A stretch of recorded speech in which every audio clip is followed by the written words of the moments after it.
the fact that the sheriff comes out, Jonathan, just based on like feelings. It's my obligation, he says, that they are victims and I will not stand quiet when they are re-victimized. It's just my duty. It's every cop's duty to stand up and be the voice for victims. With NBC reporting, there is no indication this is the result of any new evidence whatsoever. So what is the sheriff doing? Well, I think he's making an emotional statement, and it's not based in fact, because you can't clear people unless you know the motive and you know you have suspects and you have, and perhaps they do have that stuff and he's not saying, but he's not the voice of the family, and he doesn't speak for the family. He is there leading an investigation. And so, as you go through and do case study after case study, you'll see where law enforcement has cleared family members before, only to come back years later and find out that it was a family member that profited from the death of someone and actually either hired somebody to do it or carried it out in some way that they just weren't able to find until later on. So, listen, if it was one misspeak by this sheriff, that would be one thing. But he keeps saying and doing things that I think have put this investigation in real jeopardy. And I think any time that you tell public that you need to calm down, or tell the media you need to calm down, the problem with that is that you're losing that force multiplier. So instead of saying these people are no longer a suspect, they're cleared, he should just come out and say, listen, the vitriol is getting so bad against people that you have no evidence against, and we're not looking at currently, that you're causing threats, you're causing potential danger to these families, and I need that to stop because it's hampering the investigation. You see how much better that would have been if he would have said that? I mean, this guy, he's pointed out once that one of the reporters asked him a question. She had a name that resembled a male's name, and he got into a conversation laughing about that. This is like 2 days after this disappearance. And so I think that he's been in, it says law enforcement in his bio for 50 years, but for somebody who's been in law enforcement for 50 years, he does not know how to work the media, and he certainly does not know how to run a task force investigation that utilizes all the tools in the toolbox. Well, here's what's crazy, Maureen. Now he's saying to Local 13 News that the family's been 100% cooperative. He said that before, and that family members were ruled out as suspects in the first few days. Now, if he means Savannah, I can accept that. I believe she was in New York at the time her mother went missing. But if he's referring to Annie and Tomas, it's a lie. That's a lie. And we know it's a lie because we need only to look back at the sheriff's own statements. Here he is in a montage dating back since the beginning of this case in SOP 50.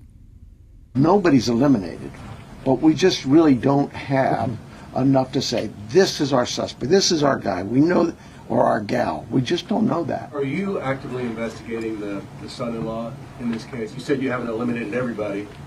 Have you eliminated him or come close to it? We're actively looking at everybody we come across in this case. Everybody. It's so cliche. What, Sheriff? But everybody's still a suspect in our eyes. That's just how we look at things and Beg think your pardon? as cops.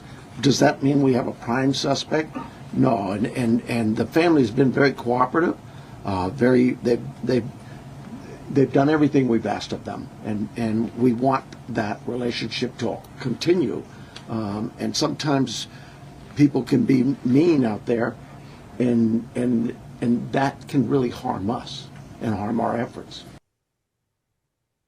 It's weird, Maureen. That doesn't sound the same to me as all of the family members have been ruled out as suspects from day one. No, it doesn't. And he acts as if we're all being unreasonable for even questioning whether or not Nancy or Annie and her husband are involved, when, as I've said numerous times, and all of us on this panel here, we've done a number of rollback warrants to different locations, but I've never done 6 on one location. I mean, we're the ones following the facts. When law enforcement shows up at a house over and over and over and seizes a vehicle, and then the one, her husband, Tommaso's been completely out of pocket. No one has seen him since that day he did like that, the gangster lean in his car trying to get away from the press. We're not the ones being unreasonable here. And the only thing that this sheriff has said that has been definitive and decisive since the very beginning of this case was this report that the whole family is just not even in the crosshairs for this investigation any longer. Don't even think about it. Done. Finito. Well, that's going to be a big problem if we can't bring someone to justice. And then, as our other panel member said, and then 2 years or 3 years down the road, we get additional information, and now we're saying, oh yeah, someone is in the frame for this again. Now what are we going to do? It's going to cause problems for the trial. You got to think about the trial more. Focus on what this trial is going to look like. Chad, I think about, the Tomas is who people have speculated about, originally based on Ashley Banfield's reporting, but also because obviously you look at the family first. And you know who else you look at? You look at the last person we know for a fact to have seen her. And that is Tomas Sioni, Annie's husband. How do we know that? From the sheriff. The sheriff told us that. He said it to the New York Times on the record, and then admitted that when he went back to that presser and said, oh, we're going to go with just the family, he changed that only because he didn't want to draw too much attention onto Tomas.